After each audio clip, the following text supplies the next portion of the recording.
ကိုကပဲငဲညာပြီးခဲ့ရပြီမယ်ကို့အတွက်တော့စာနာပေးမဲ့သူမရှိခဲ့ဘူးကိုကပဲအနစ်နာခံပေးခဲ့ပြီမယ်ကို့အလှဲကြတော့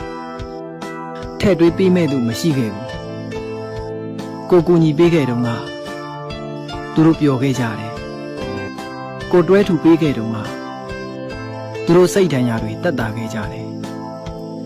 ကိုလဲကြနေတဲ့အချိန်ကြတော့ကိုအားပေးတဲ့သူတွဲထူတဲ့သူဆိုတာ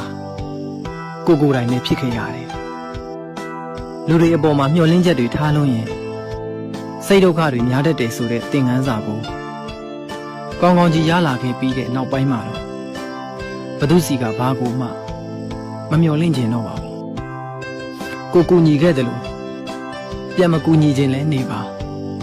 ကိုတွဲထူပေးခဲ့တယ်လို့ပြန်မဆွဲထူပေးခြင်းလည်းနေပါကိုကျေနပ်မှုရှိသလောက်ပြတ်သားမှုရှိသလောက်ပေးဆက်ခဲ့ရခြင်းအပေါ်အနစ်နာခံပေးခဲ့ရခြင်းအပေါ်မှာကိုယ်စိတ်ကိုလွတ်လွတ်လပ်လပ်ပဲထားပြပါတော့တယ်